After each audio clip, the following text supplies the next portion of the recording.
What's up, guys, and welcome back to the shop. This is going to be my rundown of the 2023 Midwest Drags and how we did with the OG Nova.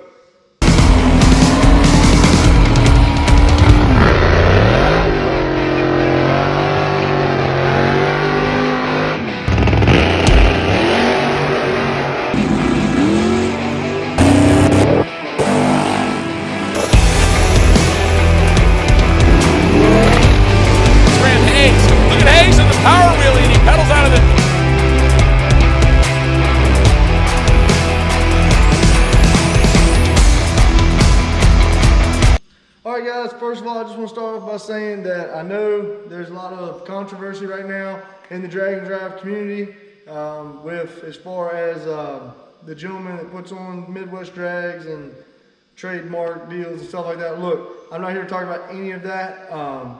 I don't know anything about it, first of all. We did talk to him a little bit while we were there. Seemed like a nice guy. I can tell his event was definitely, car count was down, but he seemed happy with everything. We seemed happy with everything. Definitely some fast cars there. And definitely a good trip, good ride, good tracks. Turned out we might be the last ones that ever ran at ATCO, which is a shame. I can't wait to find out what happened with that deal, because that place was running, you know, was up and running. Everything looked fine. No one knew anything about it, or at least I didn't know anything about it until 20 minutes ago. But long story short, guys, I'm going to go through just what transpired as far as us running class-wise, how we finished, how the tracks were, what we ran, and then we're going to go over what broke on the car.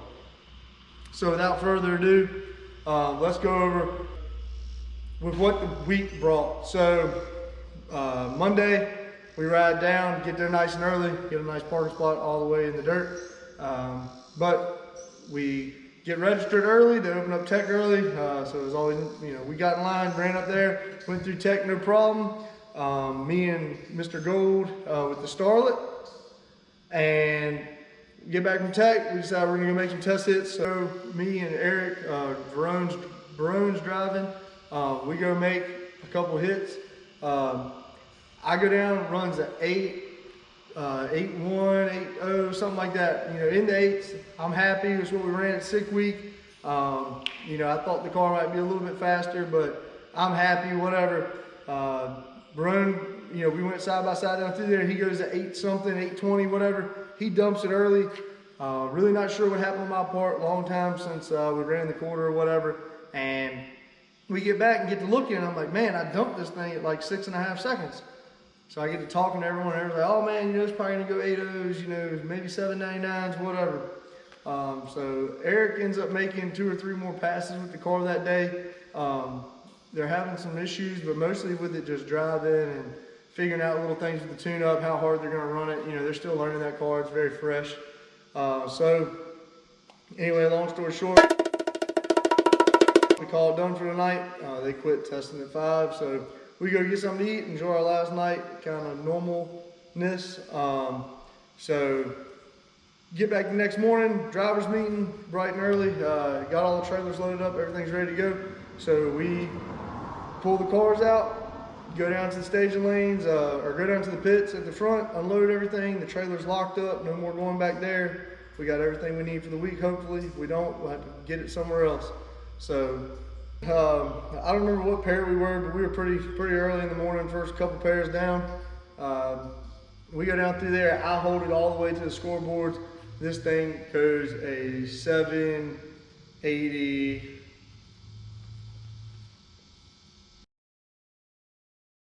First pass of the day, it goes a 771. We turn the car around pretty quick, put a fresh bottle in it, make sure everything's good, everything's happy, all the plugs look good. We go back down there and we go a 770. So 771, 174 to a 770 at 169. So I might have dropped it a little early right there on that one. But long story short, the day's getting hotter too. But long story short, I'm happy as I can be. This thing goes 770s. I'm losing my mind. I never thought this thing would ever go 770s. Especially with the easy tune-up in it. We weren't worried about hurting anything. So we come back to the pits and I'm hugging and jumping and happy as I can be. me and Bo were ecstatic, you know. Unfortunately, this is about the same time that Eric and them find out. Rowan pulls back up to the pits and the starlet is unhappy. So got a lot of crankcase pressure. I know they've tore it down, they've looked at it some. He's having some issues as far as some sort of oiling issues or something. I'm not exactly sure. I've talked to him a little bit about it, but y'all know from watching the videos and whatever, that thing's gonna be fast when he gets it all figured out, but some cars are a little bit harder to figure out than others, especially when you're doing an odd combination such as he is. So long story short, unfortunately Eric had to bow out early, and me and Bo, we hit the road by ourselves about 12:30, 1 o'clock, and we're headed to New Jersey. Me and Bo, we're riding down 95, car's running good. We stopped at the Napa in downtown Richmond. You know, end up running into my cousin, get some supplies, let the car cool off a little bit. We ran it pretty hard going on 95, trying to keep up with traffic, and we're happy with everything it looks. We're just gonna get out, check everything over. We get back on, we end up taking 301. We're gonna take 301 all the way up into Maryland, stay on as long as we can. Try to stay off the interstates if all possible, but 301's a pretty good road, so we ride 301. We make it about 15 minutes from the Maryland border, and for the last 30 minutes or so, me and him have been talking about, man, this car's vibrating a lot. Man, this car's vibrating a lot. Yeah, I don't remember it vibrating like this. I'm like, we keep going back and forth, and we finally hit a stoplight. We come to a complete stop, and we pull off. You can literally see the front end just bouncing up and down. So end up having a front tire that has just come apart. So we're running the Mickey Thompson, I believe they're the SR, Street SRs or something like that. Pretty popular tire. I've got them on just about everything I own right now. A lot of my buddies run them. I think what we had happen was my headers are so close to the tires that we're literally cooking them. Just getting them so hot. I know that tire's been on there for at least 2 years. It's not an old tire, but just it's been on there for a long time, and it got so hot that it's breaking the cords in them, which makes sense to me. Long story short, Mickey Thompson, they're going to take care of us. Unfortunately, the 25-inch tire is not popular anymore, so Mickey Thompson actually doesn't have any on the trailer. They say they're going to hook us up next time. They say they're going to take care of us with this deal. So, long story short, we end up calling one of our good buddies. So Bo hollers out to him. He's one of the first people we call, and within 15-20 minutes, we got a tire on the way. So me and Bo ride over to Five Guys, get us some dinner. We know it's going to be a long night. Get us something good to eat while we're waiting. Might as well not waste the time. Go out in the parking lot, jack this thing up, take both tires off, and within about an hour or so, he's there with the tires. So we end up, his rims fit on mine. He's got 4-bolt pattern. This thing's 4-bolt pattern. We just take his whole freaking wheel setup, and now we are on the, I believe they're weld, like bullet holes or whatever, and we're back with the OG vintage look on the OG Nova. So 25-inch bullet holes, all steel, or all aluminum, you know, polished aluminum, and it's definitely got a different look to it. But he saved our butt, so big shout out to them. And they rode up there and have really saved us, and we get back on the road. We end up meeting up with the Wattses, so 2 brothers. End up riding with them for a while. Ray, his beautiful Nova, and his brother Ryan, they're driving a pickup truck. One's running the 11.0, one's running the 12.0 class. Very cool guys, always good buddies. Known them for a long time, and we end up cruising with them for the whole week after this. But we all end up taking off. We cruise all the way through the night. No other real issues. Stop and get gas, stop to cool it off, stop to check the oil, you know, normal stuff. Stop about every hour with Ray's car. We can ride for a little further than that, but we're all hanging out and riding, nothing but time to kill. So we cruise on up, and we get to our hotel about 1:30 or so. Get to our rooms, take a shower, 2 o'clock in the morning, and we drop like flies. So the next morning, we wake up and head to the track, and Atco, unfortunately, from what I've seen on the internet, they're no longer around. They're done. They're shutting the doors. Hopefully that's not the case. Hopefully they get it back open and figure out something. But I hate to see any track shut down, much less one that's been around as long as that one. I think it's been around since the 50s. But that track, you know, prep wasn't the best, but we ran the same tune-up down it, and we ended up running about another identical pass. We go 770s, 777, we ride that thing out. We don't touch nothing. I was afraid of the track. I wasn't thinking we were going to hook it all. And we made our 2 passes there. We go on the road kind of early, right on down to Cecil. So no real big adventure, no real big problems on the drive to Cecil. End up getting down there pretty early. We get something to eat, get in bed right time, wake up bright and early the next morning, get to the track when it's still cool. We made some of these passes this weekend when the heat index was way over 100. The air was just trash. We get down there nice and shady, nice and cool, morning breeze. Get the car turned around, turned over. It's about a 35-minute or so process to get this thing put in race mode with me and Bo. We both got our own jobs, we know what we do, and we don't have to look over each other, so we get it turned around pretty quick with the 2 of us. But we get this thing turned around, get in line, first pass down, running the 56 that ended up winning the whole thing. And I knew the track was really good from talking to people. I went up there and put my foot on it, and it felt really good, really tight. I knew the air was right, and I said, "Hey, let's turn the lockup on. Let's turn a lot of it on quick and see what happens. And we're gonna run this thing down through there and put up a big number this morning. We're probably not gonna catch anybody, but we're definitely gonna run down through there and just show them what it'll do." I didn't know how Virginia was gonna be with the rain coming in. I thought this might be our only chance to make a kind of a Hail Mary pass. Moral of the story is that was not a good idea. So this car runs down through there, ends up going like a 750, I think it was 752 or something. It's got a huge mile-an-hour number with the lockup on it. It's mid-180s, and it nipped some plugs. So we nipped about, we nipped 3 plugs in the motor, about half. Luckily, it doesn't seem like it hurt anything. Everything's still running fine. It's still putting around. It's puffing a little smoke. But moral of the story is, hey, it ran a big number. We're not going to catch anybody, and I don't really have that tune-up really that secure in the car right now. I don't know that tune-up that good.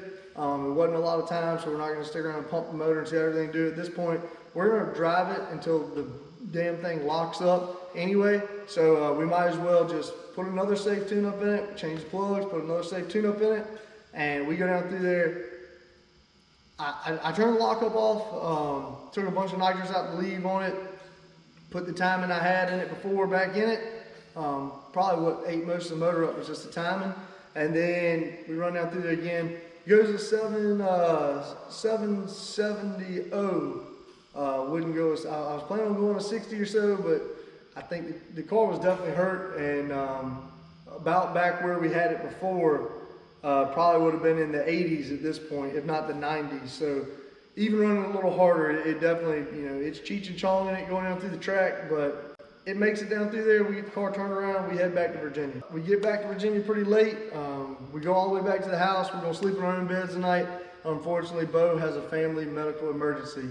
So Bo ends up having a long night of his own. And unfortunately, he can't make it Friday, which I felt terrible because of the ceremony and everything, and everybody was wondering where he was. But we called the bearded devil himself, Mr. Gold, and Eric has no problem coming there and helping me for the day, which I appreciate. And we talked to them about it. They're like, hey, they're super cool guys. Medical emergency, we completely understand, we'll let Eric help you for today. No problem, no sweat. So we really appreciate them doing that for us, because it's a job by myself, and it's a job and a half by myself. It's already a job with someone else. But we go up there that day, and it's hurt pretty good. So the plugs in it are all trashed. It's puffing and choking and whatever, and we're just gonna go try to have a good time. Right down through there again, and Virginia, it was definitely hotter. We had a rain delay in the morning, so we ended up not being able to run till the afternoon, about 1 o'clock in the heat of the day. We go back out there, it goes a mid 770 again. I tell everyone, hey, we know where we're at in this line. We're not going to hurt it. I need to go racing in a couple weeks. I don't want to, it's one thing to put some rings in it, some pistons. It's a whole other thing to really melt some shit down in it. But so we ended up making another pretty much identical hit, mid 770, and we call it a week. Congratulate ourselves, pat ourselves in the back. We came in second in Pro Street Power Rider behind the 56. It's a twin turbo 540 deal. He's got a crazy fast car. We're not there yet, but we're definitely getting around. We're making big leaps and bounds. We're making good progress with the car. 750 cert cage, so that's all we can hope for right now until we do something about that. But we're definitely happy we're happy as we can be with what the car ran anyways. But now, after hearing about all that, we finished 4th overall, by the way. But from us running 820s at 6 week to us running 770s, 760s, 750s at Midwest Drags, you know, we're definitely as happy as we can be with that, and we can't complain too much. Hopefully we'll get that 750 tune-up down pat before we end up going to drag week. Make sure we can get us a tune-up in it that doesn't hurt everything. We can go down there, throw up kind of the same numbers, and just run our race and see where the chips lie after that. That's all I got for tonight, guys. You know, the car ran very fast. We're very happy with the way things turned out. We're very happy with the amount of effort we had to put in to do it. Luckily, no big failures of the car. You know, I had one fan wire that melted. What didn't even melt? The ground broke off.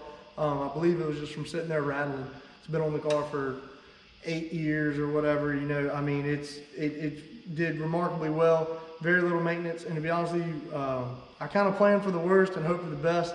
We definitely, you know, planned for the worst, and we definitely got the best. So there were a little bit of things we had go wrong, but it's just a big testament to who you let work on your car, who you take advice from, and how you put things together. But we cruised down the road, listened to the radio, and besides the front tire blowing, really nothing else really stopped us. The fan wire, we found it when we stopped, and we cut it off, put a new end on it. Besides that, no real issues.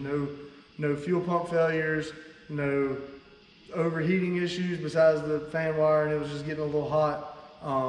You know, no axle bearings leaking, which praise the Lord, because this thing had leaking axle bearings for years. No big motor failure, no big tranny failure. You know, just it's got good parts in it. It's simple, good parts make these things last, especially on the street. So anyway, with that being said, I appreciate y'all watching this little update.